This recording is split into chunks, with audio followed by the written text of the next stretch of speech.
Thank you for listening to this podcast from TRE, Talk Radio Europe, your voice in Spain and around the world.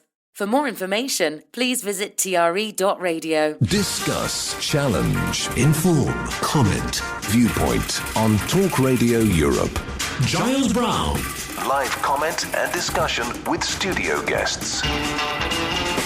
Viewpoint. It is Tuesday, the 4th of February. Welcome to Viewpoint, Talk Radio Europe's current affairs programme with a panel of invited guests. We're discussing the issues of the day today with you for the next 2 hours. If you want to get involved with the show, then these are the numbers. To contact TRE, please call 952 78 4000.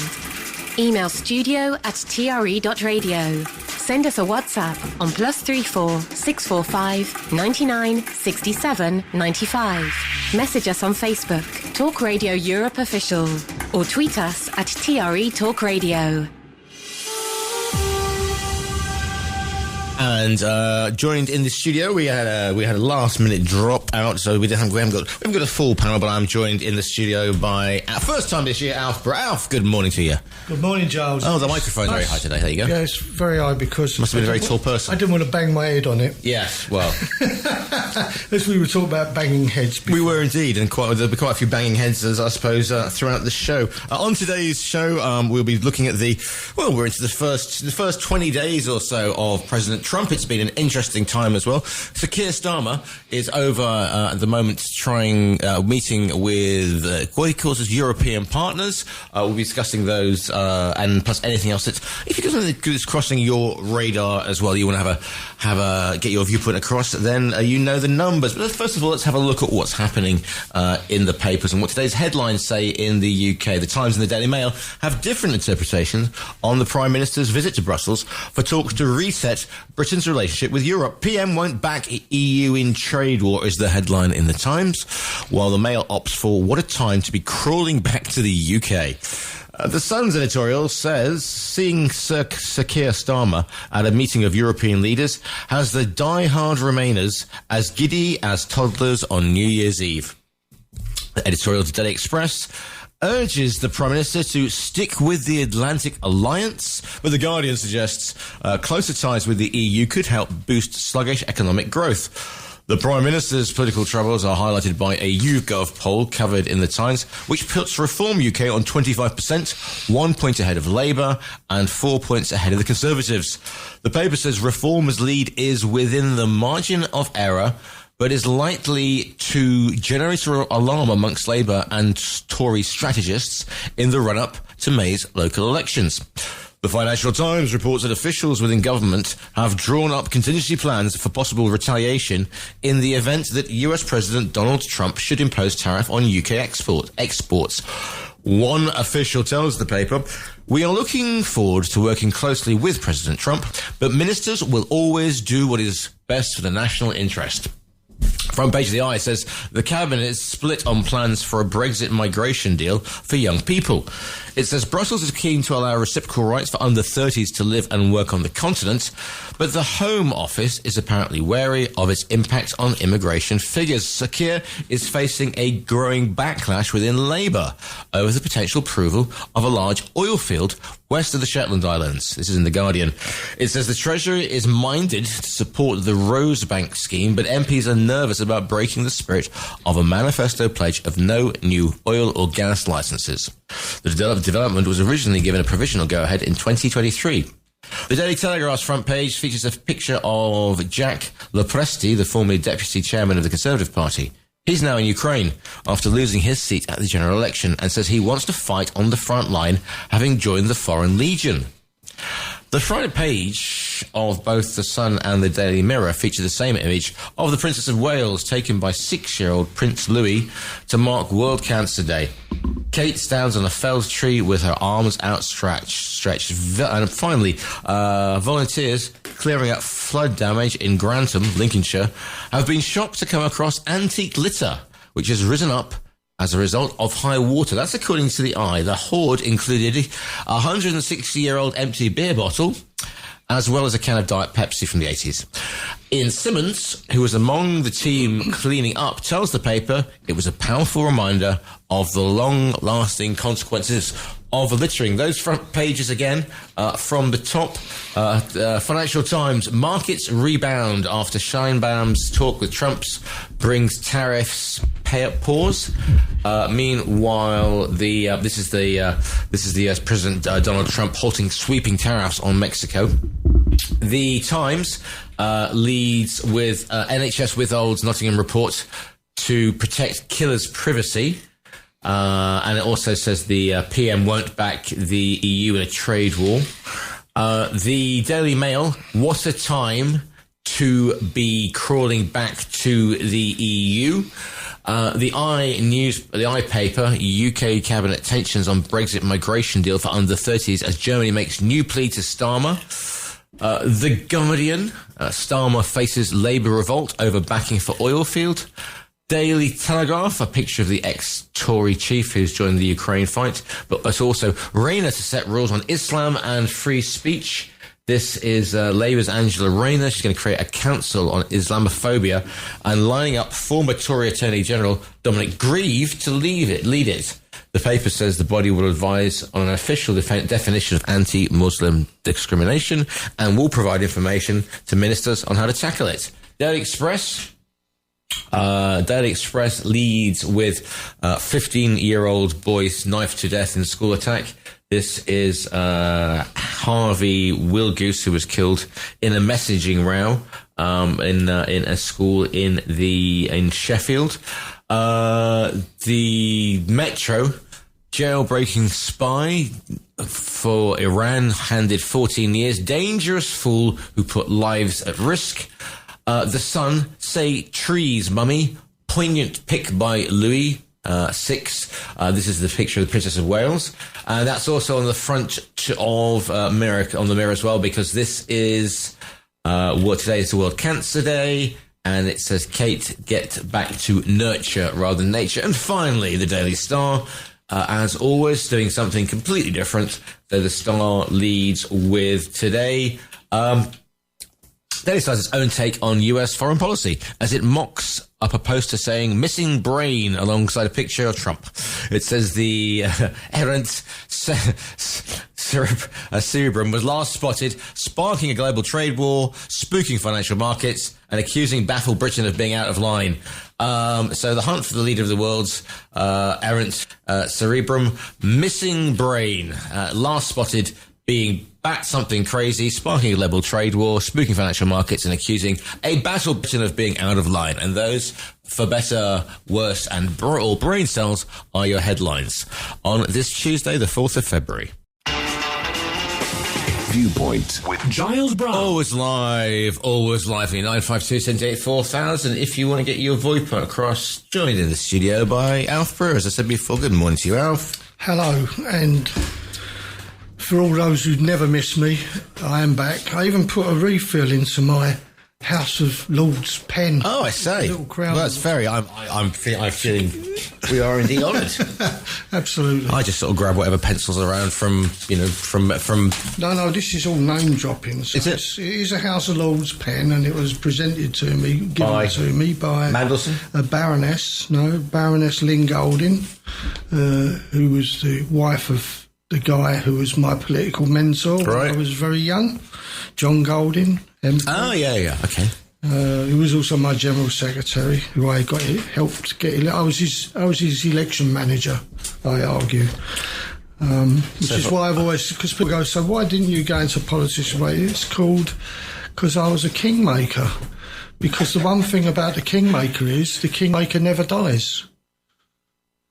Long live the king. The king is dead, long live the king, but the kingmaker is always there. Because when the king dies, somebody has to be there to make the next king.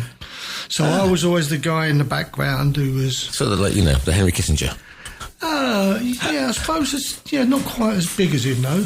I remember being sitting in the public gallery of the in the Palace of Westminster, and people, if you've never been to Parliament, you don't get to look at the whole thing. Even with the TV cameras they have now, you don't actually get the full effect of what it's like in there. No. And it's just the people sort of wandering in and out. And I remember Keith Joseph was there at that time. That dates me. So it'd be something. 83. Yeah, early 80s. School trip down there, you see, as sixth form.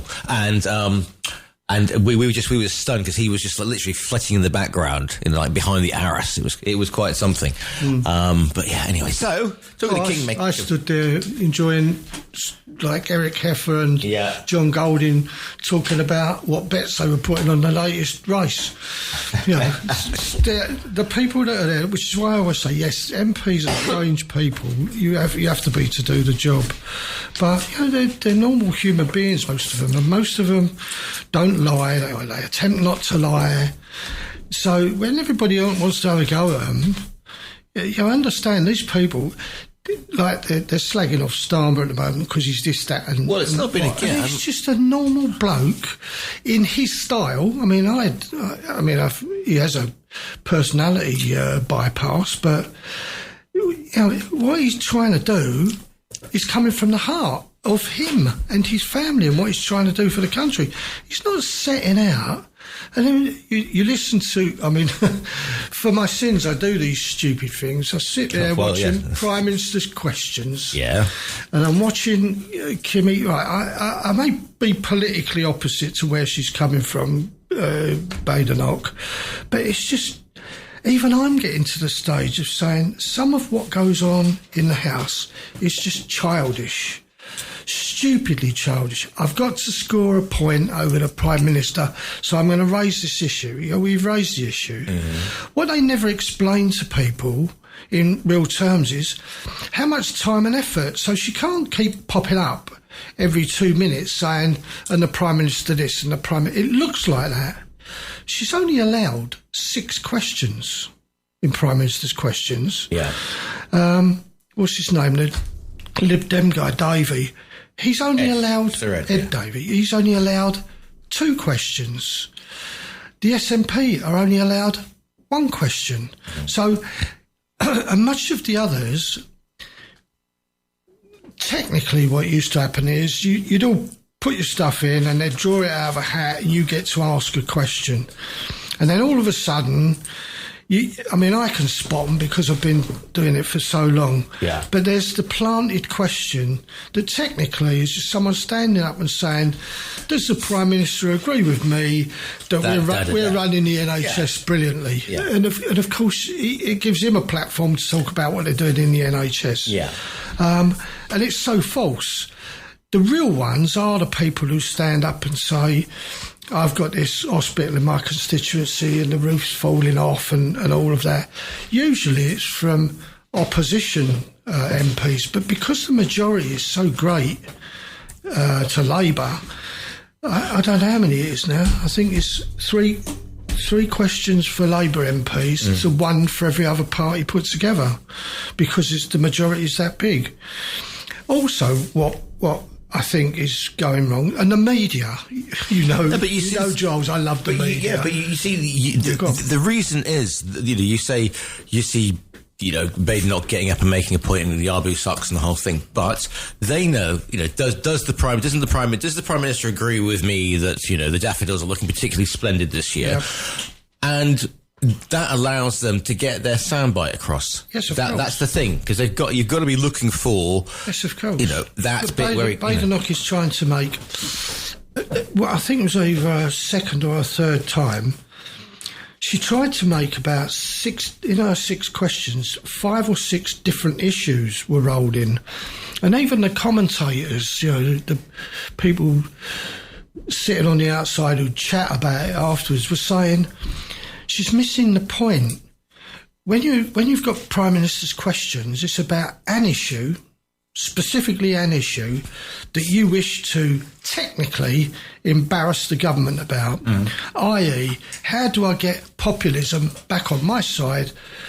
And then she picks an issue that, and technically, I suppose at the moment, almost everything that a Tory MP raises, not just Labour, the SNP, the Lib Dems, they all stand up and go, yeah, but when you was in power, it was a mess because you did this, that and the other.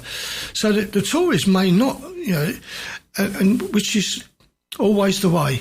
We're going to try not to oppose for the sake of opposition, is what Badenoch's been saying. We're not just going to disagree for the sake of disagreeing.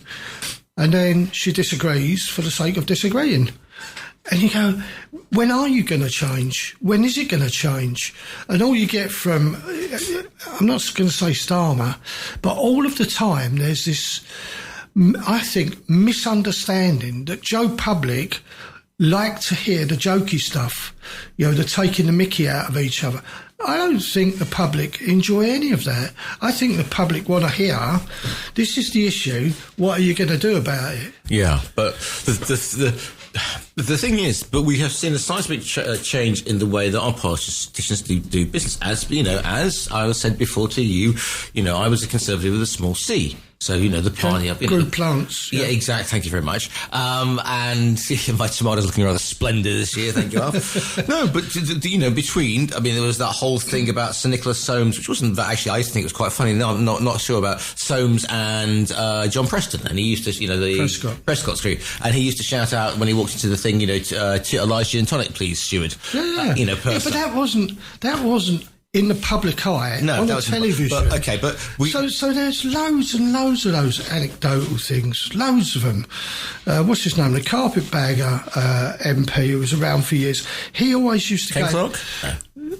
Ken Clark? No. Labour MP used to always sit on the front bench, the second tier of the front bench. Got the beast of Bolsover. Yeah, beast of Bolsover. He sat on the edge seat. Yeah. To get those seats, you have to go into the House for what is called prayers. Yeah. This is a guy who is more than an atheist. I'm not knocking that. It's just, he's not religious. But in order to get one of the good seats, or one of the better seats, you go in for prayers, because then you can get a seat, and that's your seat for PMQs. Right.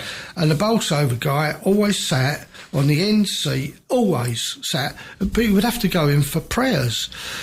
And Skinner, wasn't it? Skinner, yeah. And Diane Abbott used to walk past him and say, I hope you've been good today. And she would say that every time. So it wasn't something, and you go, so that's jokey, but it's not on the television. It's not part of the debate. And when you see, I can't tell you how many, I sit there, my missus just goes, they're at it again. When they go, here, shouting and hollering, and someone's trying to speak, and every now and again, what's his name stands up, the speaker stands up and says, Lindsay Hoyle. So that's another thing, isn't it? The suffering he had for having a girl's name was unbelievable. Seriously. I know Lindsay. Yeah? I know him personally. And the abuse he suffered when he was an MP, backbench MP, was unbelievable. Because that's because the House is part, a lot of it is like the old boys club, and it's the old, it's like the most out of control public school fourth form you've ever seen. Gentlemen's club, not the boys club. It's the gentlemen's club where they used to go. I've been to some of them as well. You just go weird. I was sitting there. It was absolutely boiling hot. I went for a meeting in one of these places. So a union meeting of all things. So they decided, because one of the unions used to hold a thing for one of these gentlemen's clubs. It was absolutely steaming, but you couldn't take your jacket off until lunch had been served. Absolutely. You sit there for like 2 hours, and they were all drinking gin and tonic. Yes, like that. British Empire, dear boy. I was listening to Dave Hodgson earlier, he said, and he went to one of these gin and tonic things and asked for a pint of lager. And I'm thinking, I sat there in one of these posh places doing the thing, and they were all drinking gin and tonic and whatever they were drinking. Union blokes. Yeah. And I went, any chance of a glass of beer? Yes. And the waiter guy just looked at me with complete disdain. I never got one. I got a glass of water. But anyway, yes, so it's the old and I don't think the public appreciate it, and two, I don't think they understand all that, because unless you've been in that environment, it doesn't mean anything, does it? It just means it's a rabble of blokes and women shouting and hollering at each other for no particular reason other than to belittle each other. Shouting and hollering at each other. Yeah. However, there has to be a certain amount of shouting and hollering at the moment in the Houses of Parliament, because somebody like Badenoch, who everyone was very surprised that Lamy didn't get because of tactical voting in Generic and the whole situation which caved in on them, but this new report that comes out, two things that have struck me here. About the one thing about, sort of reform being 4 points within whatever. And you may laugh. I do laugh. And you do. I do laugh. It's a story thing. We'll talk about the elections later. But go on, carry on. But also this whole the papers seem to have got hold of this report that says that X amount of young people would rather have a strong leader. They would rather live in a benign dictatorship. Now, we've joked about I've joked about this show being a benign dictatorship for about the past 10 years. But that is a worrying signal, I think, behind how young people are viewing politics. And also, if you think about what happened over in the States and, all those young people who were apparently getting behind Kamala Harris and the issues that were, front and center in their minds, trans right or whatever, diversity, trans rights, the whole thing, turned out to be a million miles away from what, somebody in the Rust Belt is thinking. And election results, and on that's one flip side on the Democrats. And then the other side, you've got this whole, the young people, the young men who apparently Baron Trump was appealing to. Go figure. And then in the UK, we're having this whole situation where people are saying, "Oh well, the old joke is don't vote, the government will get in." But also, you've got people like saying, "Well, for reform and Farage, because the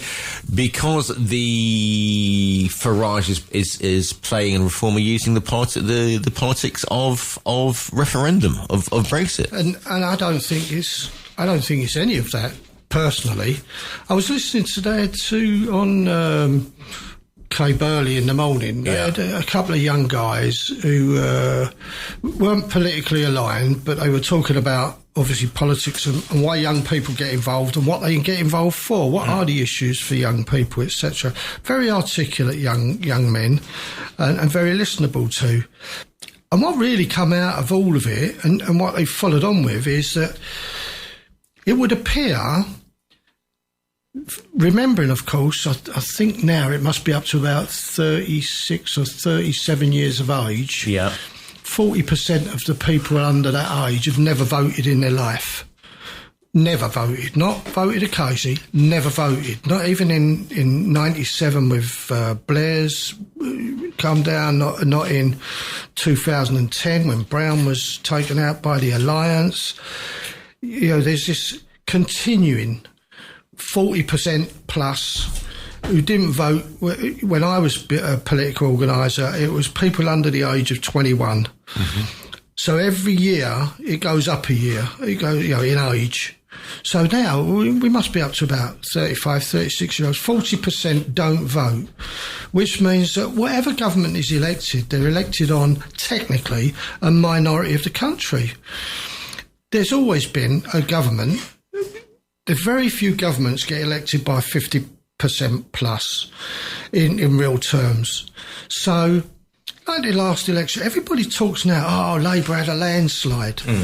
And you go, yeah, but look at the reality. Labour got less votes at the last election than they did in 2010 when Gordon Brown technically lost. He didn't lose, he just never had enough for a majority in the House of Commons. And the Lib Dems got with the Tories and it became the Alliance. Worst thing that happened to the UK, in my opinion, politically, ever. Having said that, today they're rubbishing it and saying, Labour aren't popular with this and Labour aren't popular with that and Labour ain't popular and they're losing popularity. And you go, they never had all this popularity. They won the election with, 32.2% of the vote. Something ridiculous. Less than a third of the election. Oh, Giles, you nearly fell off.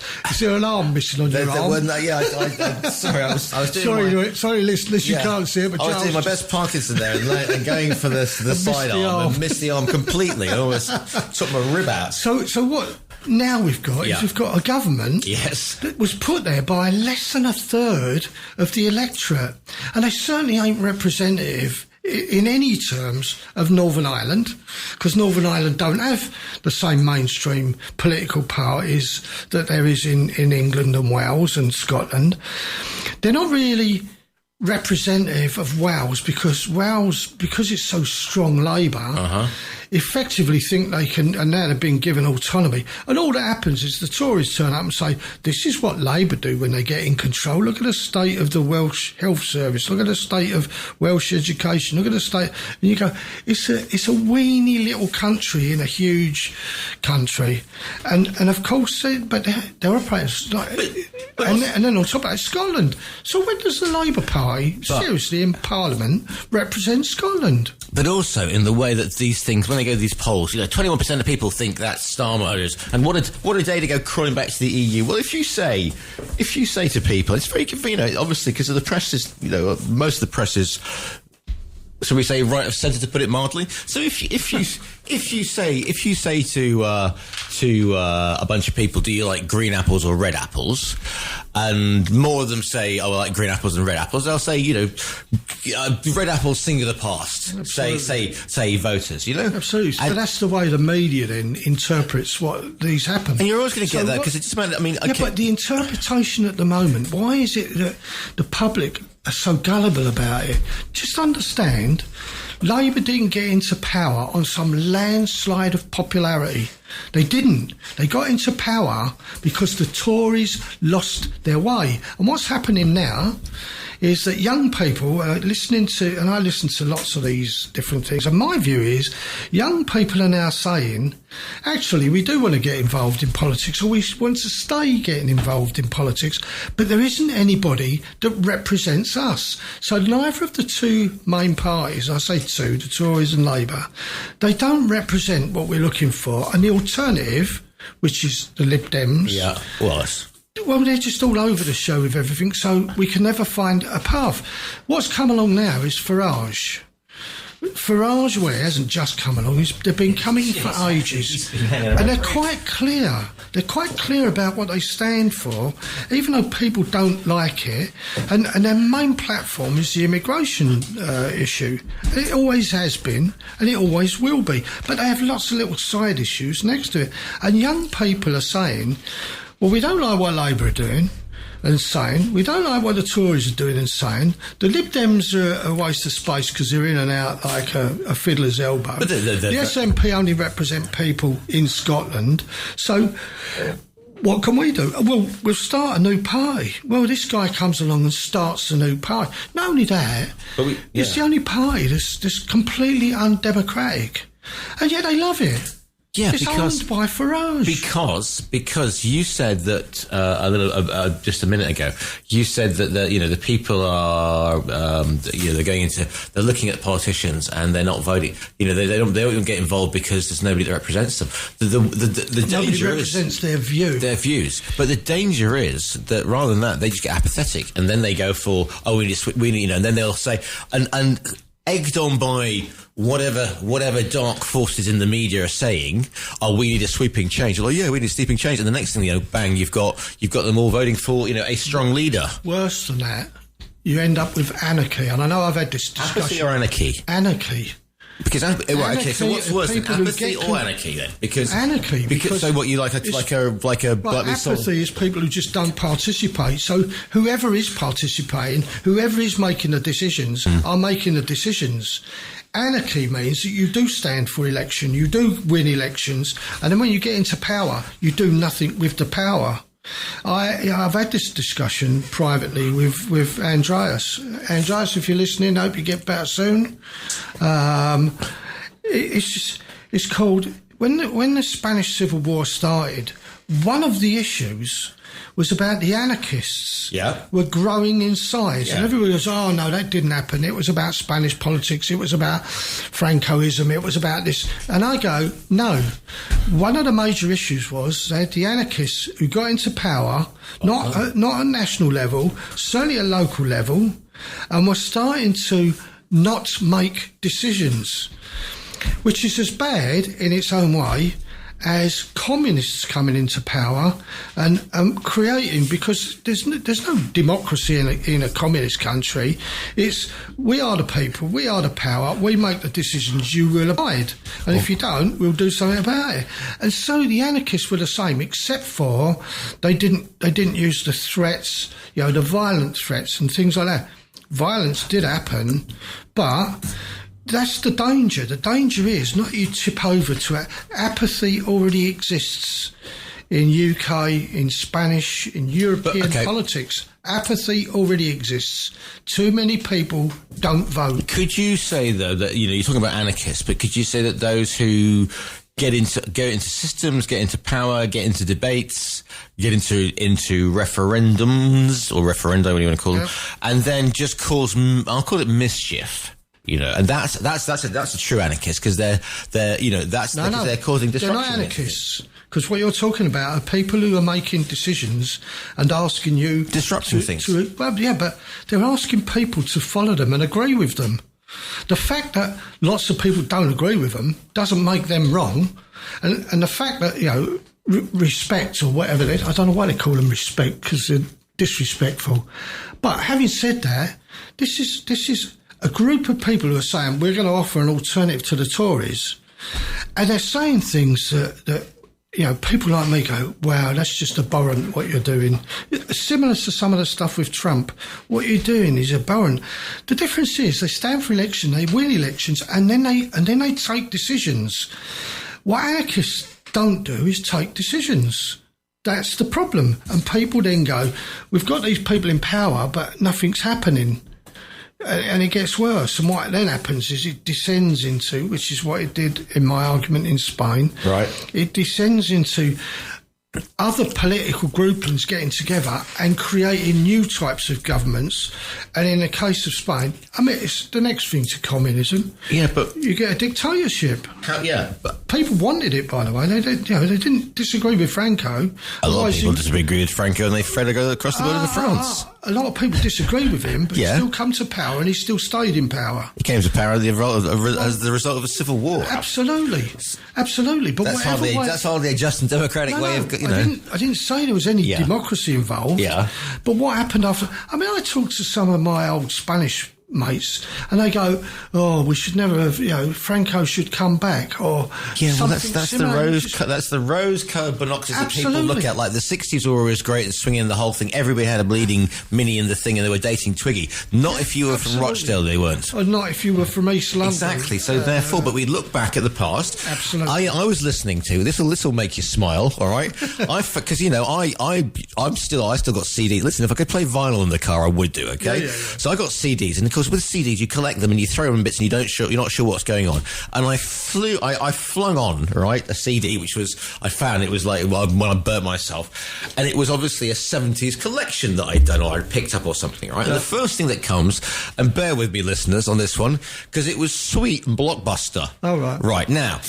And I just remember when I was but a callow youth, in fact, probably a toddler or something like that. But I remember that, I remember what Sweet looked like, with the makeup and the whole thing, and long blonde hair, better one with a skirt on, exactly, and also the fact that there was it was Clockwork Orange, it was mega violence everywhere, and people were saying the 70s, the youth have gone mad, this band and the whole thing, looks like not, in the immortal words of Bowie, not sure if he's a boy or a girl, so.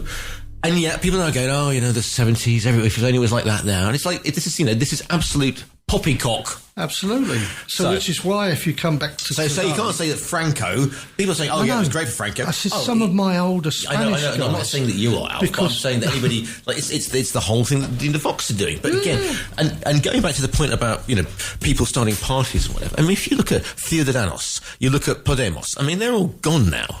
Yeah. And 20 years ago, that was the new... It's like the SDP. That's because they were populist parties who forgot that they were populist parties and forgot the populism, which is why Reform is growing, because they started as a populist party against Europe. Yeah. UKIP is where they started, and they've moved it on, and they've changed their name, and they've changed some of their speaking, and they've changed some of their... What they've never changed is we're anti-immigration. Never changed. And yet the British public still go, let's have more of them, because they're saying some good things now, and they've got, is it 5 MPs or something? Yeah, but that's scary, because they sit there. Lee 30p Anderson, right? Yeah, and you just go... Wow. Well, not only that, what's the geezer who's their so-called treasurer or till? Try, yeah, him. I interviewed him. And And Farage, of all people, sits in the House of Commons. It's just the biggest platform he's ever had in his life. He's loving it. You look at the thing with Keir. Now, talking about the House of Commons, right? Yep. When they had the cameras in there, and Musk, and we haven't even gone on that. That'll be second hour, but. Musk had that was the weekend. The weekend they'd gone out had the picture with the blessed Elon beneath the picture of Trump, who looked like he was about to stroll from the Embers Pavilion. It was in the golf course. Of course, it was on the golf course. No, the picture. Yeah, the picture's in the golf course at Mar-a-Lago, and they've got a picture of Trump with a cricket. Now I don't know if he'd know. Anyway, let's not go there. And then the following weekend, he's like, oh well, Trump, they're going to give me 100 million, yeah. Yep. And then he goes, and then Elon goes, oh, I don't think, and you look at you're talking about old-fashioned banter, but it was a packed house, and I can't remember which particular. It was obviously one of the Labour front. It might have been the Scottish. Anyway, I can't remember. Okay, well, somebody made a comment about Farage, and it must be really galling for him, and everybody laughed good-naturedly, yeah. And it pans to Farage, and he's there in his suit and his tie, and he's smiling and laughing, and I do not agree with Farage at all, but he's a bit like, I always think that Farage is a bit like, one of the bleeding Battle of Britain pilots. I mean, they're probably great fun to have a drink with, but out of there, they're complete alpha males and egotistical whatevers. And they're a throwback. But you could tell that Farage was as happy as the proverbial porcine in the proverbial whatever. Absolutely, and he lives for it. Yeah. I don't knock that.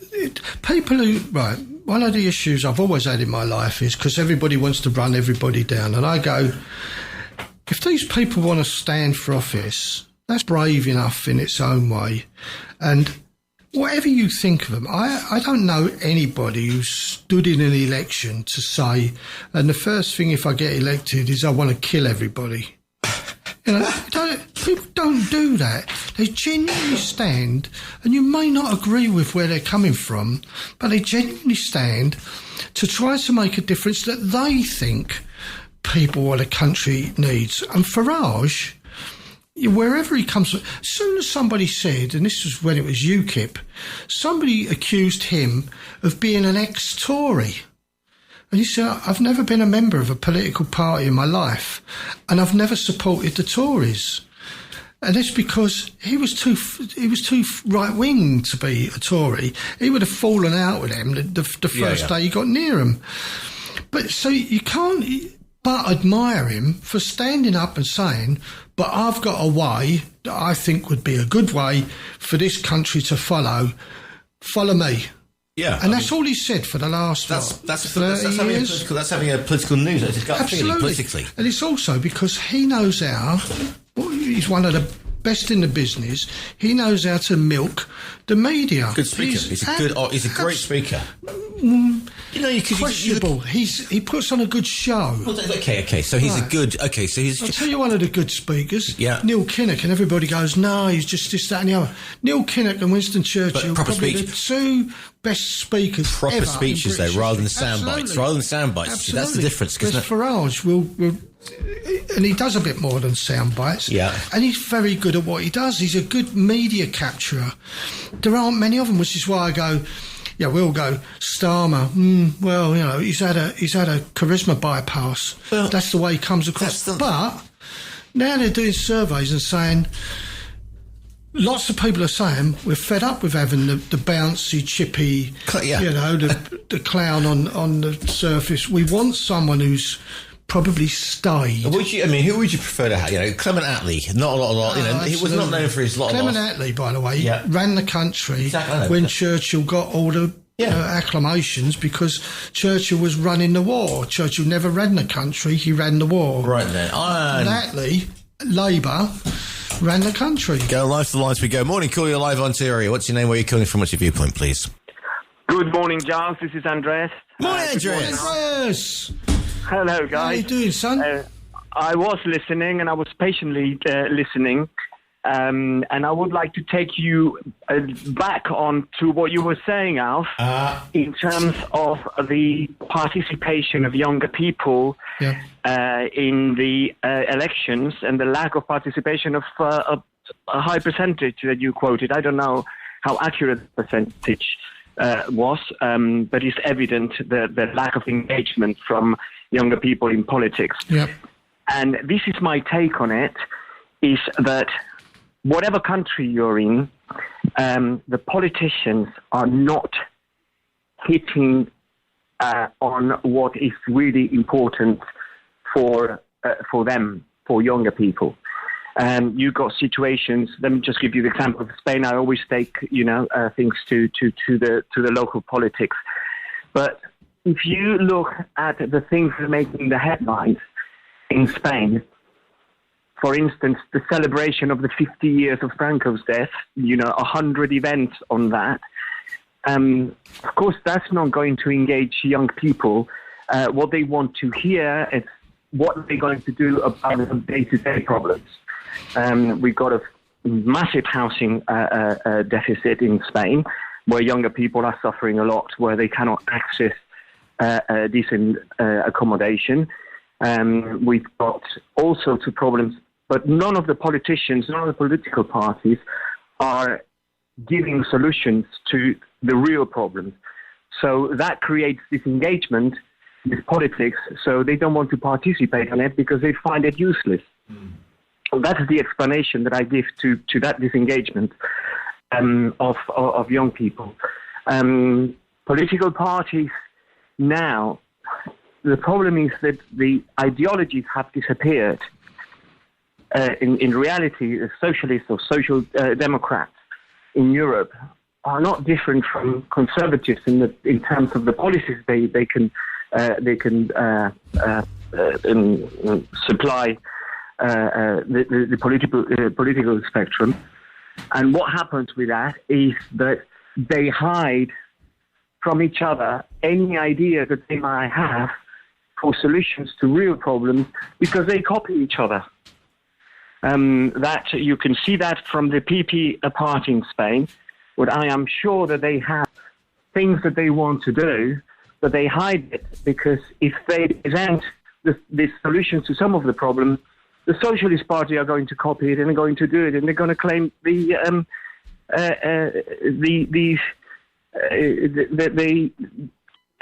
solution as their own solution, when in fact it wasn't. Am I going to am I explaining myself? Yeah, I understand. Andreas, I understand. Modeling myself up with this, but that is what creates disengagement from young people. Firstly, because they don't talk about the problems they want to hear about, and it's all hidden behind headlines and things that are really not that interesting to those people who have real problems.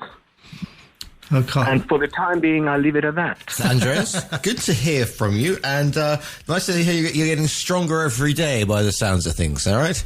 I think so, yes. Thanks for the call in. I just need to, because Andreas... I don't stay on the line while he's there. Yeah, I'm staying on the line. Yeah. Right. Well, you know me, Andreas. I don't make this stuff up. I was a professional organiser for the Labour Party before the '97 general election. I worked from 1994 round to 2000, and one of my jobs. How can you say this number of this age people don't participate? It's quite easy. It's statistical evidence that is collected by every government, I would assume, around the world, but certainly in the UK. So what happens is there's the electoral roll, which is where you put your name down to say, I want to be a voter. And in the UK, it's not something you can choose to do or not to do. It's the law. You must be on the electoral roll, or there must be a reason. You could go to prison if you're not. So first of all, the electoral rolls there says this is how many people live in the country. The second part of going onto the electoral roll is that you must, as part of the census, if nothing else, you have to give ages. To go onto the electoral roll, you must be, I think it was 18. So when the electoral roll is produced, you know the name of the person, what year they went onto the electoral roll. Okay, so it's quite clear that you know the age of every single person who's entitled to vote. Second to that, after every election, when you go into the polling station, they have a list of all the people who are entitled to vote, and they're all annotated. They obviously can't put down which way they voted, but they can annotate whether they voted or didn't vote, and that is then kept on a record in whatever else where they keep all the records in central London. So I used to get people, in fact my daughter did it a couple of times. You go to whatever it is house, Salisbury House, Sainsbury House, whatever it's called, and we had a computer that we used to then copy all of that information, all of those who voted, all of those who didn't vote, went onto our computers. You get a pattern then from that of when you knock on somebody's door, this is part of the training. When you knock on somebody's door and you say, eventually you ask which way you're going to vote, who are you going to vote for, and they say, oh, well, I'm going to vote Tory or I'm going to vote... It doesn't matter what they say. And you look on your record, and on your record it says, well, you haven't voted in the last 7 elections, because the record shows, the national record that's held shows that you didn't vote. So what we did in the end, because we're trying to win a majority, you don't knock on their doors. You don't knock on the door of someone who don't vote. If they vote, it's a bonus. But you don't knock on the door of someone who doesn't vote and waste your time, trying to find out who they're going to vote, because they don't vote. Now, all you have to do is add all that up, and the government does it, and the figures are produced every year, or certainly after every election. You can go to this book. I've got a couple indoors. They're like, 100 pages. I'll tell you what you can do. You can do it or if you Google it through Wikipedia, you can go onto Wikipedia and you can find out the percentage of people who have never voted. And they just add it up and you go, right, it's this much. When I was doing it in 1996, when we were doing the build-up for the 95, doing the build-up for the general election in 97, we didn't know it was going to be in 97 because it should have been in 96. Right. And my job was to take out all of the people that hadn't voted. We knew. And the Labour Party nationally were saying the figure then was something like 24 or 26% of people under the age of 30 had never voted. Had voted occasionally, never voted. That means local elections, European elections, general elections, never voted. Coming in on the WhatsApp here saying, I don't think it's apathy. I think it's laziness, especially by the young. I can't be bothered. I'll do it tomorrow. Like as in, I always say, always vote and always vote for the least worst. And also, Alf, what you're trying to say is the figure that you're giving is quite accurate. I'm not disputing that. Absolutely. And on top of that, you then went on to say... I mean, you obviously have got evidence that figure is accurate. Yeah. And you also said... What I'm trying to go to is the reason. The why. Okay. It's the reason why. And the reason why, I mean, it was different... you're talking about elections 30 years ago. 30 years ago, people were engaged with politics in a different way than they are today. People are disengaged with politics today. No, Andreas, not true. It's not true. People are no less disengaged. What you find is young people... young people... You yourself said that figure keeps growing. And it will grow. Election after election. Because it's young people. Because people, they're not engaging with politics because they don't see politics as useful to their day-to-day life. I'll come back to the issues. Nothing even improves whether the Socialist Party wins the election or the Labour Party or a Conservative wins. They keep having the same problems, so they don't see a point of being engaged with politics. We'll come on to that, Andreas. I think Giles needs to have a break. I need to drop a break in, because I just realised we're actually thundering towards the news at a rapid pace. Andreas, I'll come back to you, mate. Sorry to have your program. So it's no, right. It's always good to hear from you, my friend. Listen in. Okay, cheers. Back after this. Viewpoint with Giles Brown. Always live, always lively. Joined in the studio by Alf. If you want to get your viewpoint across, these are the numbers. To contact TRE, please call 952 78 4000. Email studio@tre.radio. Send us a WhatsApp on +34 645 99 67 95. Message us on Facebook, Talk Radio Europe Official, or tweet us at TRE Talk Radio. Those are the numbers to get involved with. Right then, going to the news at the top of the hour, the national and then the international news, and then going to get back with the second half of Viewpoint. If you want to, as I said before, if you want to get involved, this is Farage is something that won't go away. Nothing more than a populist. Nothing more than a populist who only benefits himself. And also saying that Gentlemen's Club supposes that gentlemen are involved. There aren't any, mostly charlatans and chancers. Thanks very much. Haven't told you about I was a member of Monty's Club. And the worst thing, it's a true story, the worst thing that has happened to the UK, aside from wars, is Brexit. And we might be talking about that in the second half of the show. But national and international news is up next.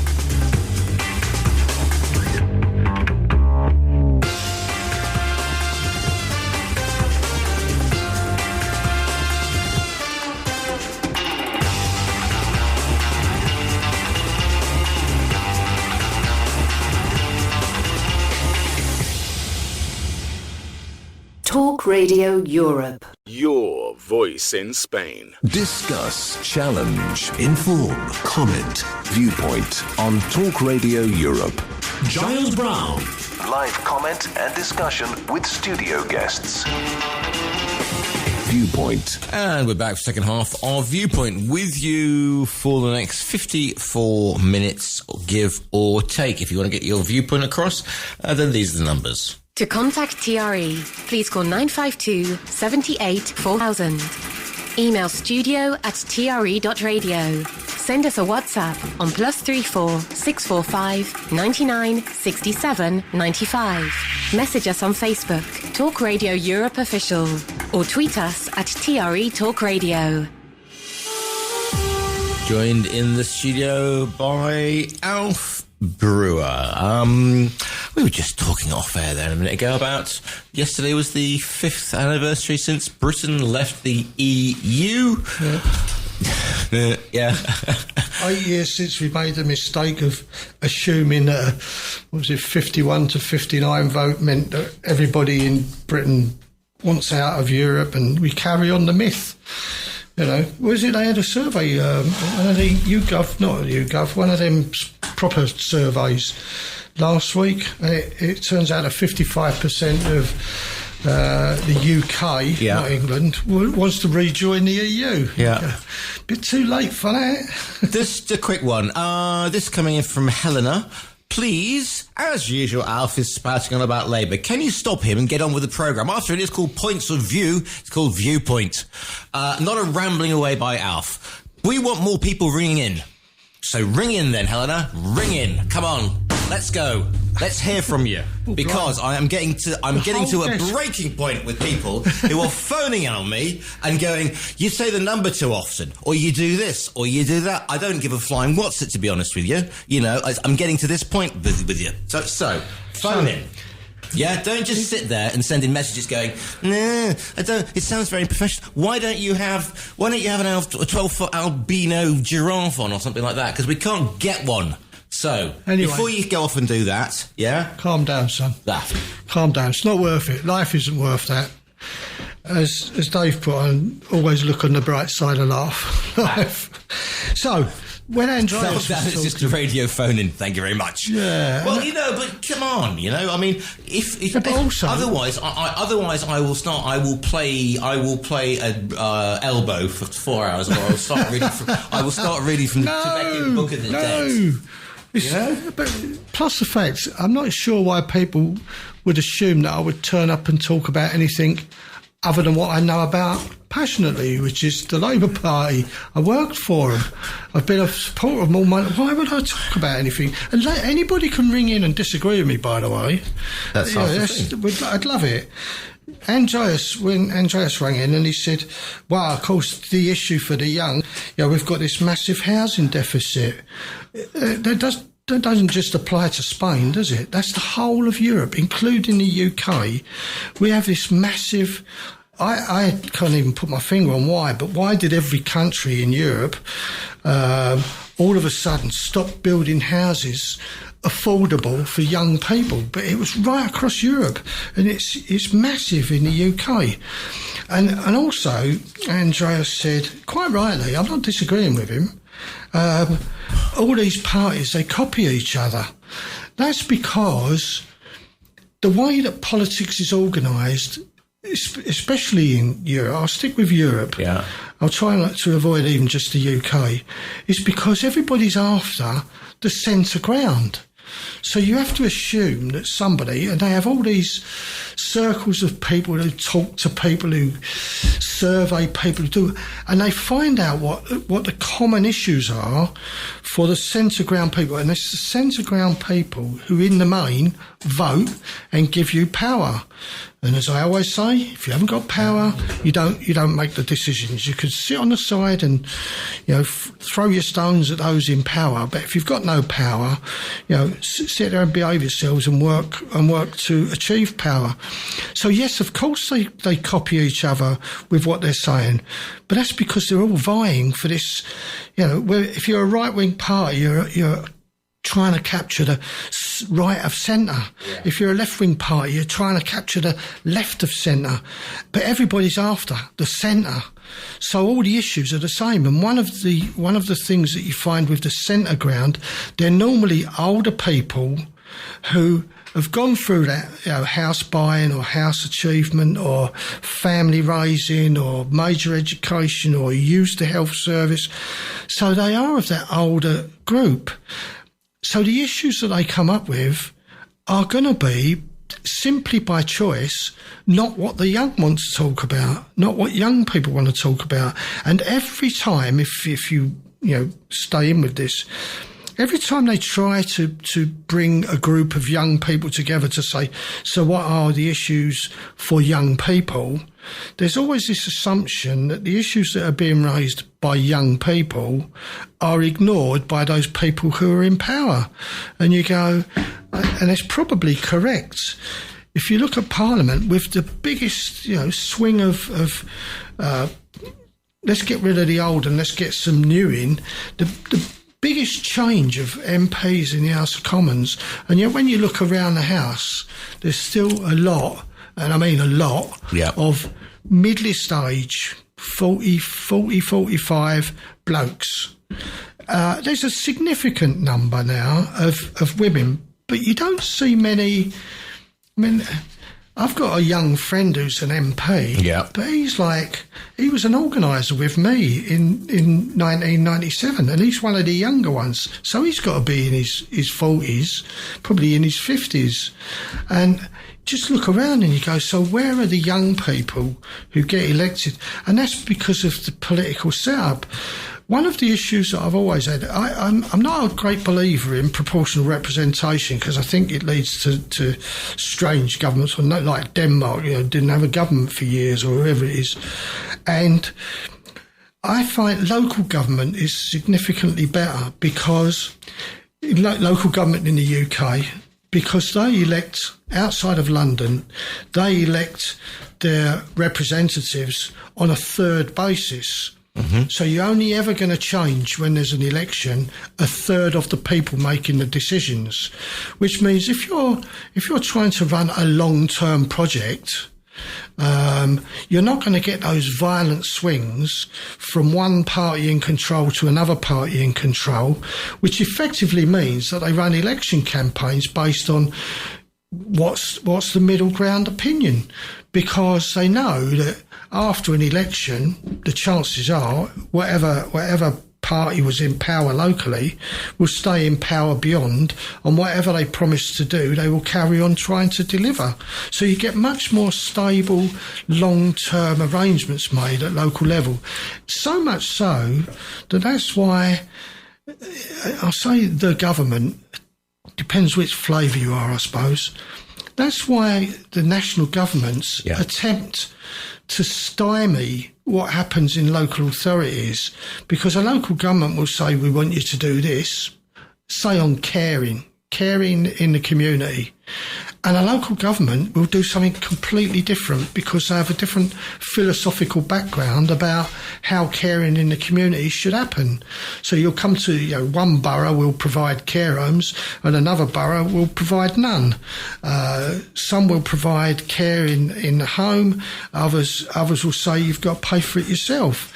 So there's a whole raft of differences, and what a national government can't do is say, no, this is going to be the care organisation across the country, which is why you get so many disparities about, my mum was in a care home, it cost her an absolute arm and a leg every week, and yet just down the road in the next local control area, they provided something like 70% of the costs of caring, because that's what they chose to do with the money they raised from their community. Right. So, and you go, if my mum had lived, 500 yards down the road, it's exaggeration, but if she lived 500 yards down the road, she would have paid a third of what she had to end up paying to stay in a care home where she lived.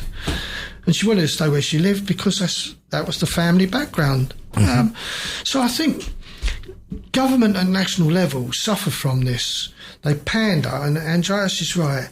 They copy each other, they talk about each other the same way, they do the same things, because it's the same old thing over and over again.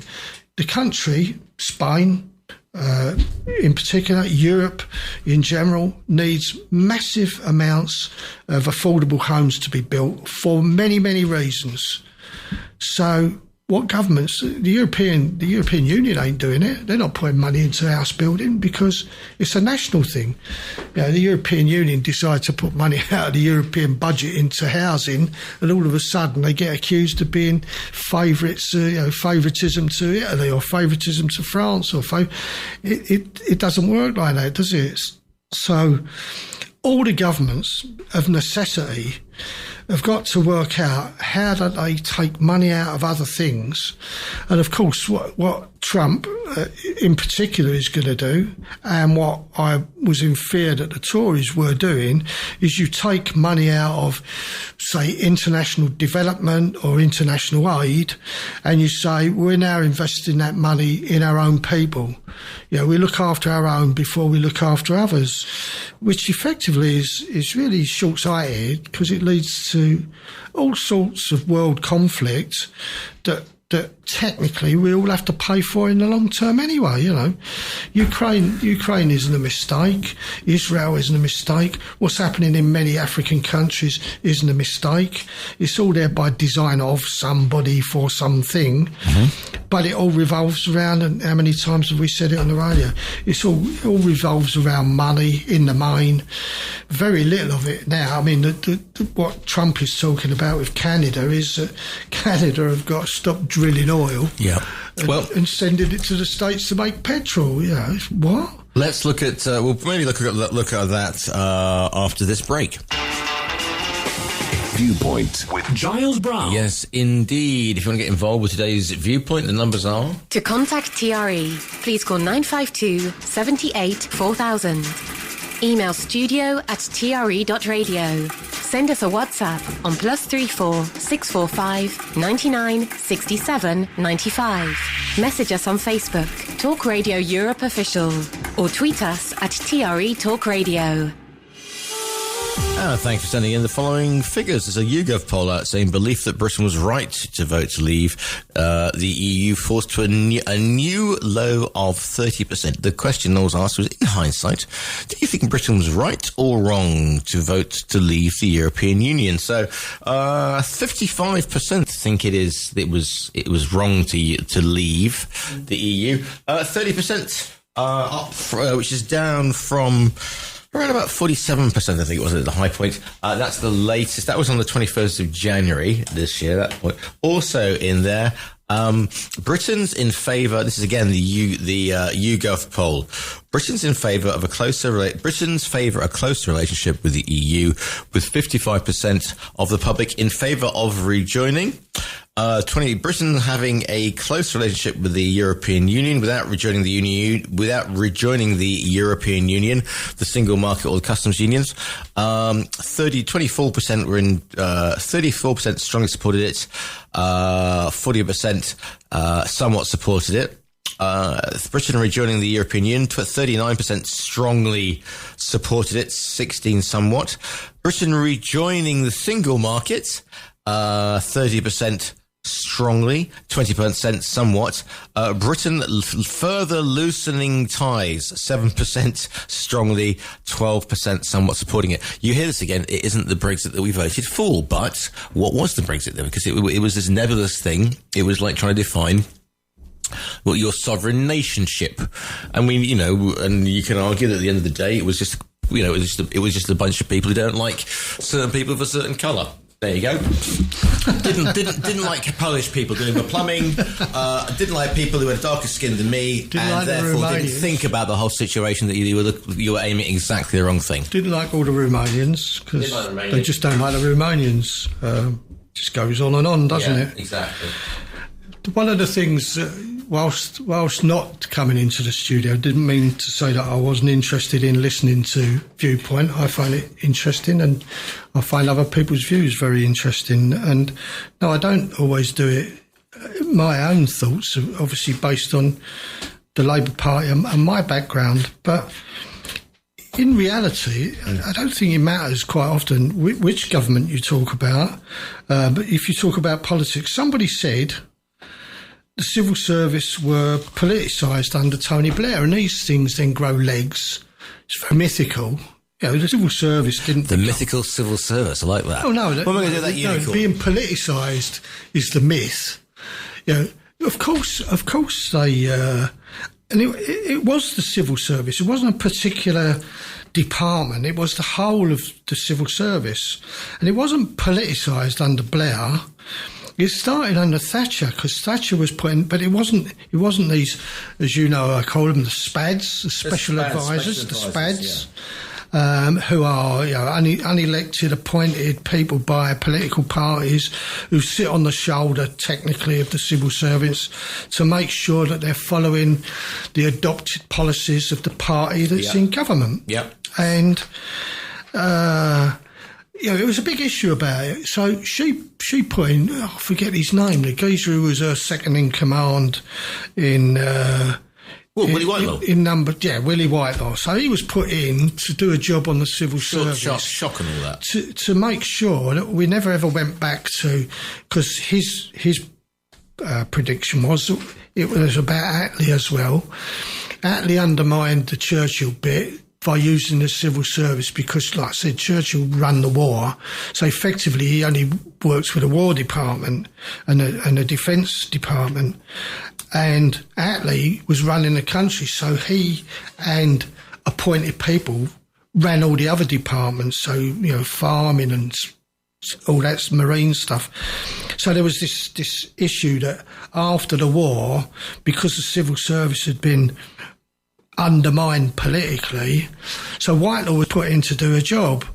What then was found out, that when Labour come to power under Blair, for the first 2 years, whilst some things were getting done, there seemed to be a lot of blockage through the civil service about some of the issues that Labour wanted to promote and wanted to deal with.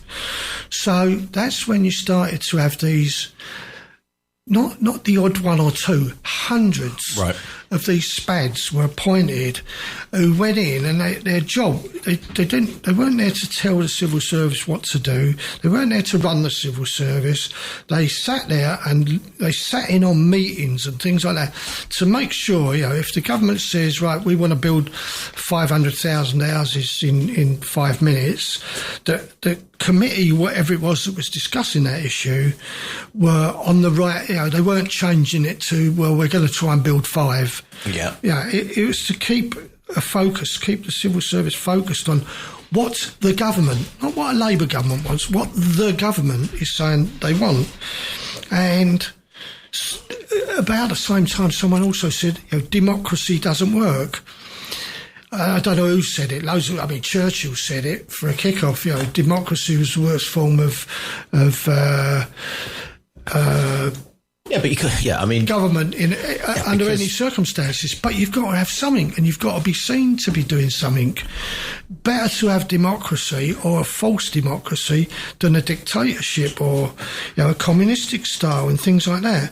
So people say these things, and others start to believe it, and you go, perhaps it isn't in the history. Well, that's where you go back to the whole thing about, and it brings us, it segues us into now, saying we needed a man of action. So you see somebody like, Donald Trump going in there and making, on a stage with a big marker pen, signing, to say, look at us, we're doing things right away. It's like Mussolini. He used to leave the lights on in his flat in Rome, so people would think that he was there and he was off boom shanking his mistresses. So. But one of even the issues of today, in fact, in Parliament, was it last week, in the House of Commons last week, the Tories were blaming the failure of the Brexit negotiations on the civil service. It was because of the civil service. They weren't doing their job properly. They were dragging their heels. They were doing this. They were doing. That's why the Brexit negotiations failed. And you go, but you were the government. You were in charge. No, it's the will of the people. Tell them what to do. The people, Alf. Wow, yeah, that's right. That's a broad way. That's a broad way. That geezer that they brought in, whatever he is now, Lord something or other, who was sent off to Europe to do all the negotiations. Yeah, how much credit has he now got for anything? Because according to the Tories in the House of Commons, the civil service just got in the way of stopping their Brexit negotiations. What an absolute pile of nonsense. But nobody ever comes on. Helena, ring in. Get a Tory to ring in and disagree with me. But here's the thing. So, Starmer's been over... Starmer's over there now. Yep. He, playing the Europe card. And, it's...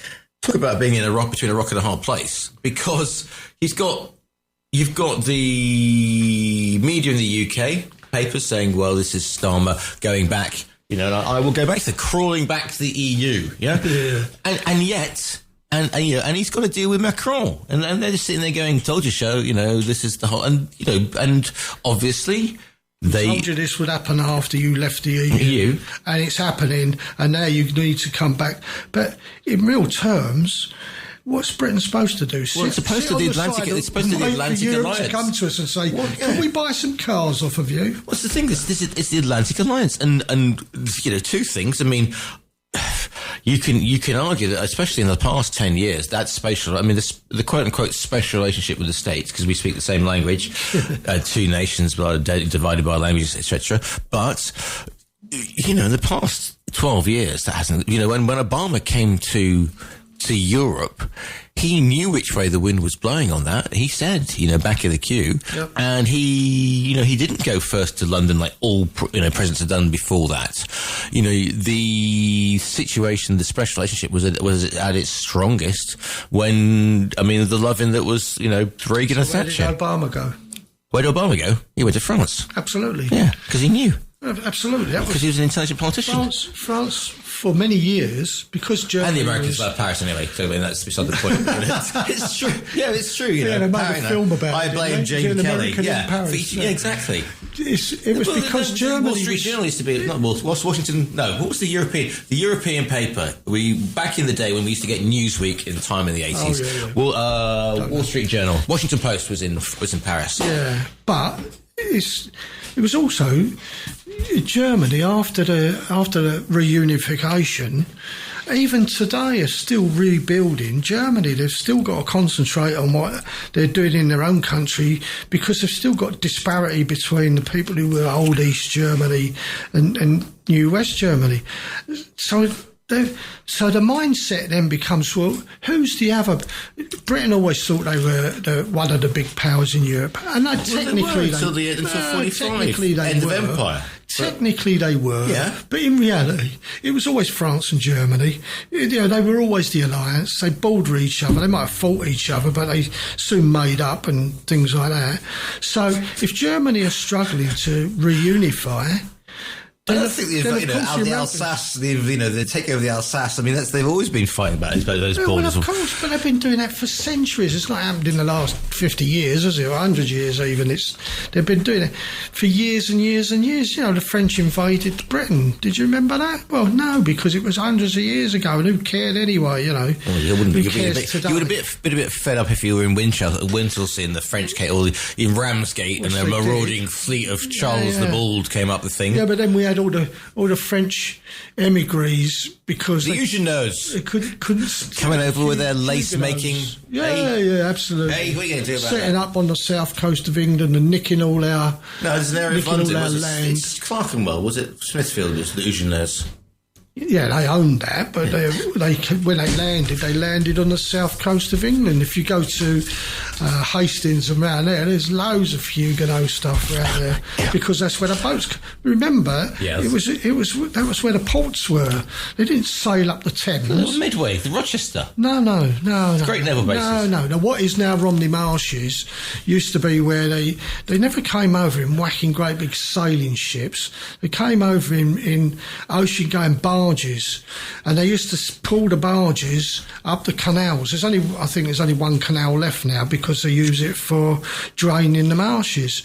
But Romney Marshes was just absolutely littered with Huguenots. Huguenots, yeah. Huguenots living in mud huts on the side. Exactly. But no, that's where they used to bring all the little boats in because they didn't come in. You can't. How do you explain to someone, 1500, a 4-master sailing ship going up the River Medway? Exactly. Wouldn't be noticed. Of course not. We're only looking.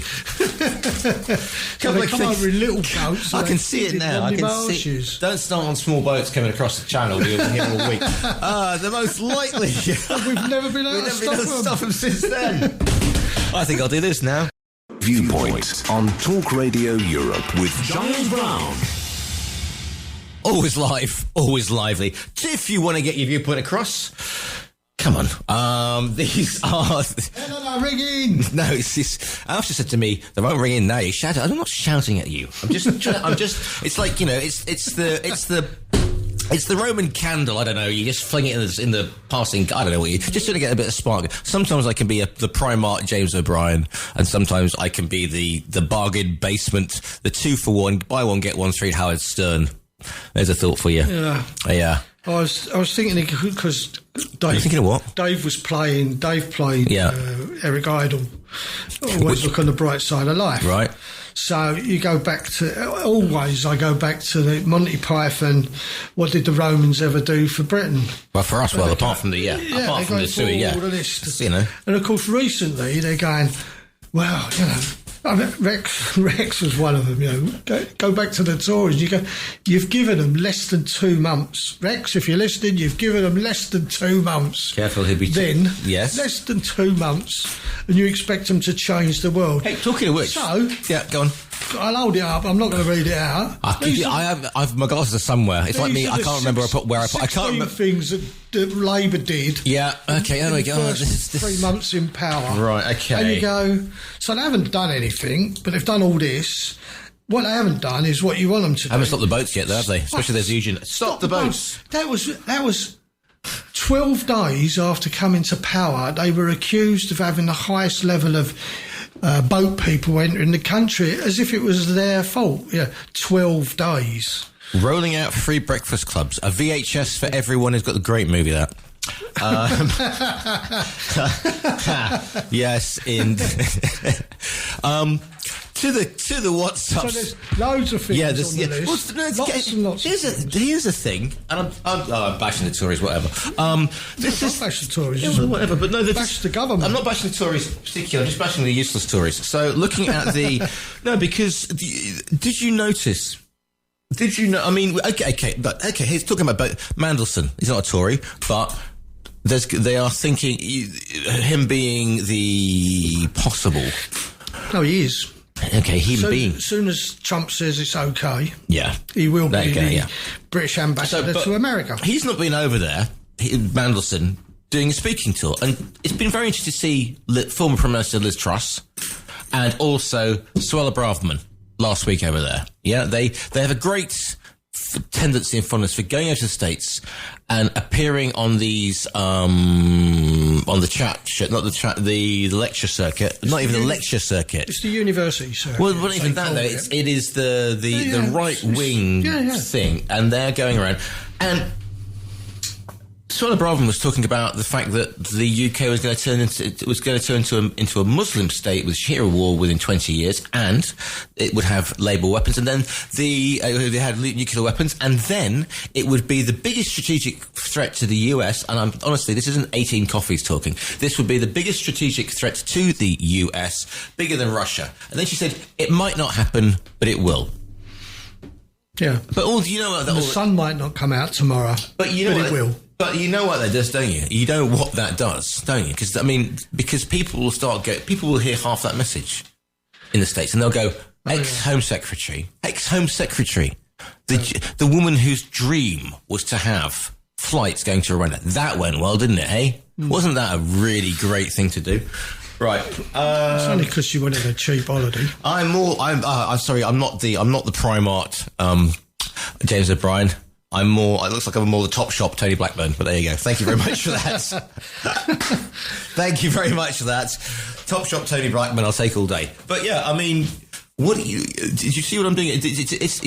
They are, and even Nigel Farage, because they said, well, would you consider having Suella Braverman if she wanted to come across into the party? And he wasn't exactly going with open arms. Well, no, of course he wouldn't, because she'd be a threat to his she'd be a threat to waiting for your library card. At some stage, the respect will great enough for leave. Party. Well, no, Farage owns it, doesn't he? He's the money man. He's everything to it. Yeah. But at some stage, that will have to change, and it will change, which means it will become, I don't know, it must become like a corporation, with a board of directors and lots of people sitting in board meetings doing it, and then they'll have a chairman of it, but it won't be the owner necessarily.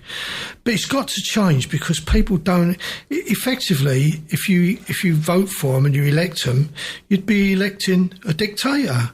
And there's no way I can see Britain electing, even by mistake, electing a dictator. Can't see it. So Farage has got to change, and now Respect Party's got to change. Right then, going to many of you, okay, so look, a couple of WhatsApps coming in. Thank you for these. Problem is, if Canada block the sale of oil to the US, it will affect the province, of Alberta very heavily and won't bode well. I can't take calls in on this WhatsApp. Listeners, we've only been running this at WhatsApp for 5 years. Problem is, if Canada says block the sale of oil to the US, it will affect the province of Alberta very heavily, and it won't bode well for Canada per se. The most likely way that tariffs do not take effect is if a court issues a temporary emergency injunction that pauses for the implementation. Donald Trump, that is, use of the IEEPA is unprecedented, opening up for a legal challenge. I think too many assumed some tariffs were a bluff to get better deals. Even now, there's delusion that they'll be temporary and they'll be lifted once they've generated a renegotiated trade settlement. Well, you're spot on there. Donito, as you refer to him, has been clear that he sees them as a way to generate revenue. They'll be used to fund tax cuts, are going to be locked in. Probably time to actually start listening to him and come to the realization that he actually believes the nonsense he sprouts, rather than assume there's any rationality behind it. Brexit was told to us on the basis that it would A, be easy, easiest deal in history, B, save lots of money, that would all go to where is that bus? That would all go to the NHS. Keep our unfettered access to the single market. I remember the Buccaneer. Somebody uses Buccaneer. You remember that swashbuckling then? Make it sound like we're a nation of Errol Flynn people. Cut immigration. The start of Johnson. What? The start of Johnson. Yeah. Just remember Cut immigration. Has anything ever been more missold? I don't know, the Sinclair C5, I suppose. Skier is trying to be the fulcrum between Donito and the EU. He's better off with Europe, given the proximity and the volatility, there you are, of Donny. Why would you give Braverman or any of those goons airtime? Fair enough. She's as sharp as a marble, thank you. Braverman's not even Braverman is not even a threat to herself. She can't even get to the final two of a Tory leadership race. Meanwhile, no, that's somebody's coming in with Dave's head scratcher. This in Morning Pool, this in the UK media attacking Starmer both ways. The Times criticising that he's not publicly supporting the EU's stance on Trump tariff threats. The Mail attacking him for negotiating closer ties with the EU. Oh, for a Leveson 2 inquiry. We can't take voice calls on the WhatsApp. Thank you. Alf and Andreas are the George and Mildred of TRE, of course. Our Bagsy being Mildred. You fancy being a Mildred, yeah, because of the actor who played George passed away, didn't he, at the age of 90? Yeah, only recent. Yesterday? Actually, we say that it's just come on the screen behind us. Yesterday or today? Yeah, yesterday. Last night he passed away at 92. George and Brian Murphy. That's the one. Hi. Yes, indeed. So that's you and Andres, who are the George and Mildred. Of course we are. Of course you are. This one. Hi. So Canada borders Greenland. Greenland is part of the EU. So let's get them to join the EU. Britain then rejoins, and we can all get cheaper maple syrup. I like the way that some of you. So Canada borders Greenland.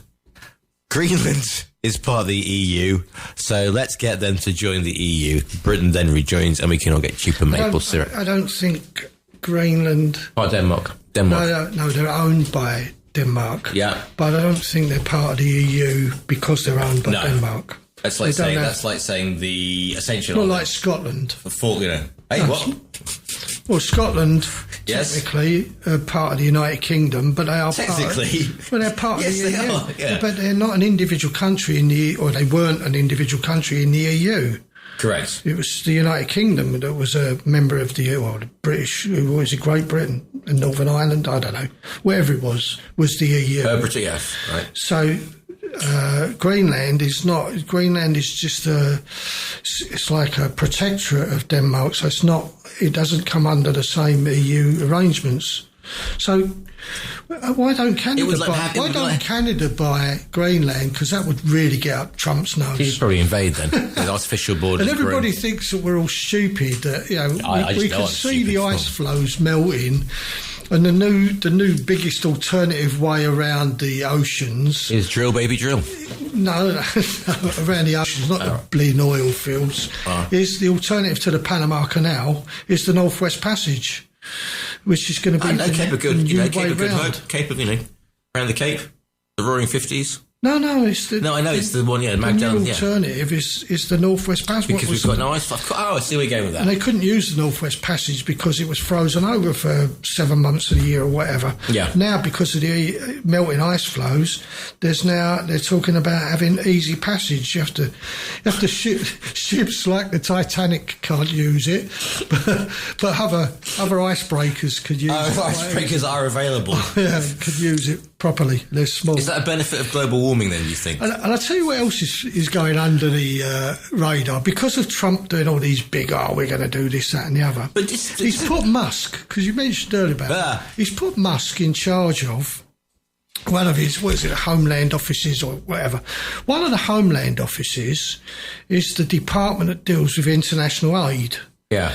So Musk is now putting, and this is the next big thing that's going to happen, because he's put Musk in there, and Musk is the sort of person, as we all know, with Trump's backing, I'm going to do this, and he won't care what bureaucracy or administration's in the way. He's just going to say, I'm doing this. I'm going to cut the aid to, I don't know, Bolivia, or I'm going to cut the aid to, wherever it is the Americans. And they'll just send hats back in protest. The United States give more in aid than all the other countries in the world put together twice over. So massive. So they're putting Musk in there to reduce it. But of course, the issue for America is, it's not a presidential issue, because the department, the International Aid Department, was set up by the Senate. So there's going to be this big internal political argument.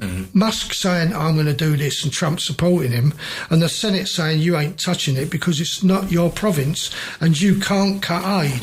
So they haven't cut any aid, but this is where you come back to this. Is this part of Trump's negotiating with the Senate to say, we're going to take money away from international aid, which he can't do because it's the Senate.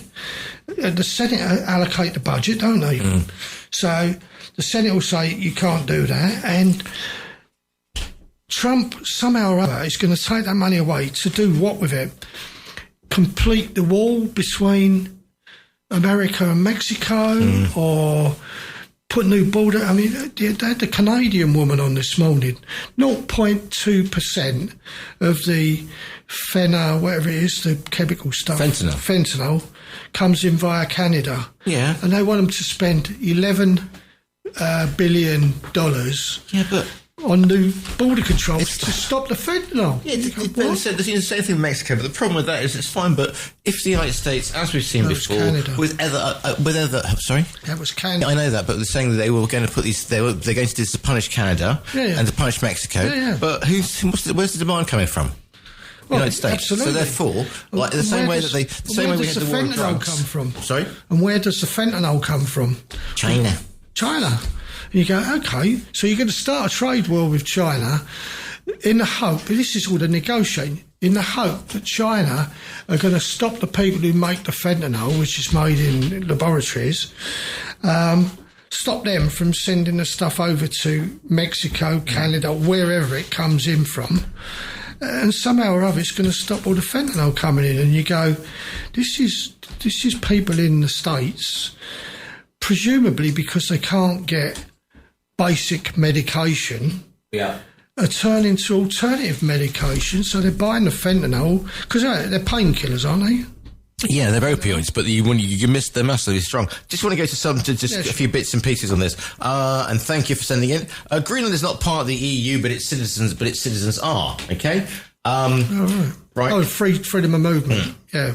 Autocracy, more like. This is Musk. If you can get, Musk has said, because he's got into the Treasury computers. Somebody said, and this is a quote from Sandy Backham, who said, if you can get into the Treasury computers, you can get into the voter tabulation computers. Ooh. And a rather lovely picture there of Elon just adjusting his cuff like that. He's going straight out. And he's obviously, never knew he was such a fan of Roman history. What is the voter tabulation list? You can rig your elections. Oh, right. Okay. In 2012, when I was the US ambassador to Russia, Putin shut down the US aid inside Russia. Why? Because their work supported free markets, democracy, human rights, i.e. causes that were threatened by Putin's dictatorship. Shutting down US aid is exactly what autocrats all over the world want. Plus, it's going to have huge implications for reproductive rights, etc., abortion across sub-Saharan Africa, HIV, etc. But you're using your what's it compass to try, But it's the democracy of America that's going to stop the president from doing whatever he thinks, because it's the Senate that decides the budget, not the president. So, end of story. They've got to convince the Senate of all this. You're quite right. There's bound to be... Well, that's why they're waiting for their new elections coming up, aren't they? Because they're assuming it's all going to change. It's all going to become Trump-driven. But they're just flagging up to the American people, this is what you've loosed on the world. This is interesting. The bloodless Canada and Denmark whiskey war... Where you guys get this from? On Hans Island, 1973 to 2022. Each country would take turns to visit the uninhabited island, plant their flag, and leave a bottle of spirit. Yeah, there's an island like that, isn't there? This is the island talking about? In the Baltic. No, in the Baltic. Okay. Between Finland and Sweden, there's an island that does that. You can go there and it's all tax-free or whatever. And it's about booze on an island in the middle of the Baltic. I can't remember what my Swedish neighbour told me. I'll ask them again when they're over at the end of next week. Yeah. Okay.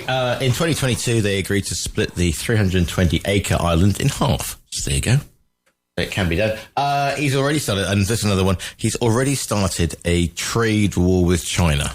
So, yeah, I mean, it's, like I said, it's been very interesting. There's been sort of smoke and mirrors, people sort of... It's the big, I'm doing something. It's that rather than just getting on and doing it. Yes, and well, again, fortunately, who knows?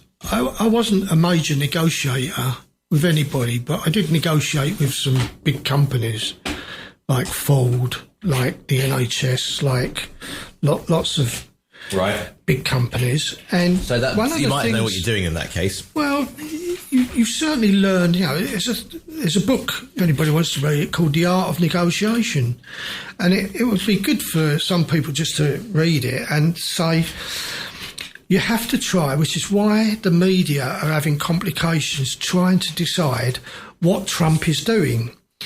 Is he setting up for a set of negotiations? Is this a negotiating ploy that he's using in order to get things altered? For instance, I'm putting tariffs on Canada and Mexico. Oh, they've done something.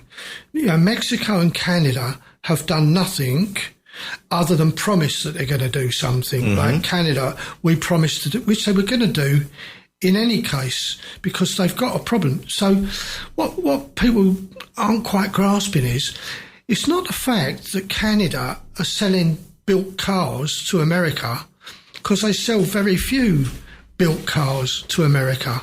What they sell is car components. Yeah. And what happens is, with all these things, if you want a bull race made, I know it sounds really weird. If you want a bull race made, I think it consists of 7 different parts.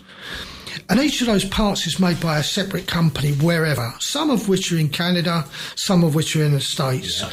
And then to bring it all together, you're going to use this whacking great big bridge, if they've been talking about it now, $285 million worth of goods cross it every week. Yeah.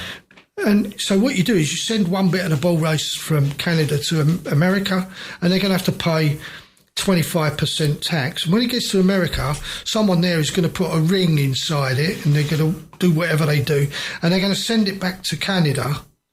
And Canada then go, well, because you've done it to us, we're going to charge you 25%. And then the bull race gets put in, and then the ball bearings get put in, and this thing has crossed this bridge, say 4 times for argument's sake. So it's now cost 100% more just to build this one thing that goes in one car that's going to be sold in Canada. And you just say, which Canadian government is going to be stupid enough to allow that to happen? Which, by the way, American leader is going to stop that work being undertaken by American companies in the United States that isn't being used on an American car to sell to the American people. It's being used to put into a Canadian car to be sold to Canadians. So who's going to give up that trade? Naturally. Mm. So the whole thing, you have to sit down and go, what does it all mean to everybody? I understand when Trump goes, between America and Europe, there's a 385 billion? I think it's $1 billion deficit. Yeah. And you go, yeah, that's a bit big. Yeah, he's right to say the Europeans have got to start buying a bit more. And then they go to the UK and they go, so what's the UK? Well, it could be £1 million in deficit or £1 million in the pros. Right, just a quick one. Chaz come in. It's me. Apologies, Chaz. It was you calling in, so sorry about that. Question for Alf. Have you ever supported a policy lobbied by an opposing party, we got 2 minutes, that was not his party? I'm curious to know the views of policy politic versus party politics. Well, I've been an opposer of lots of stuff that the Labour Party were professing. I've been in agreement. For example, when I bought my first house, it was on a scheme introduced by a local Labour council that turned into Thatcher's buy your own house, and I was a supporter of that. because it allowed young people to get on the housing, yeah. Well, not just to get on the housing list, to get on the housing list where they lived. I lived in East London.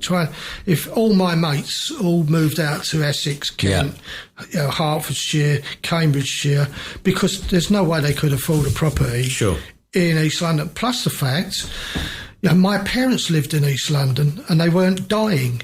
So the only way to get a property was for a property to become vacant. The only way a property become vacant is if someone died. So all the London boroughs had what was called a dying population. So you don't have to necessarily disagree with everything, but you don't necessarily stand on a soapbox and applaud them for doing things they should be doing anyway. This one coming in as well. This is from Paul. Announce tariffs, crash the Dow Jones to make money, announce a delay of tariffs for another 30 days, rinse and repeat. More money. He did this last time and he'll do it again. But I want to leave, Alf, the final quote, because I've had some messages in. Yeah, probably. Yeah, probably. Good stuff. So I'd like to leave us with this thought, Alf. Is it positive? It's Helena. All right. Ring in. Hey? Ring in. No. Okay, so, guys, I always look forward to Tuesday and Points of View. Points of View. Points of View. It's on the telly, isn't it? It was on telly about 40 years ago. Can you just stop Alf rambling on and on about yesteryear Labour and how important he was? We are great. We want points of view. Points of view. On today's topics. He has taken up the whole first hour of the programme. And then, Helena, Giles. I have always listened to your programme and I've heard many great points of view. Because the subject is today's points of view, just so you know. Because I am in fact, about that, that programme from the BBC. I know I'm going on, but today has been the Alf Rambling Old Labour Show. Yeah. True. Where are all your very interesting and amusing callers these days? Regards, Helena. Well, if you build it, they will come. And if you don't like something and you want to change ring in. And where's my ginger wig? I've got no idea, but thank you for everybody. This show is Viewpoint. Yeah. It'll be replayed. Alf, thanks for your time. The views expressed on Viewpoint by Stephen Ritson. Love it. Stephen Ritson's up next. That's all right. I'm going to actually do Points of View. I'll see you tomorrow for Let's Talk. You've been listening to a TRE production. If you've enjoyed this programme, there'll be another episode waiting for you next week, right here on this platform, where you can also access our extensive back catalogue of shows and interviews. For more information on our live programming, social media channels and apps, and how to contact Talk Radio Europe, please visit tre.radio.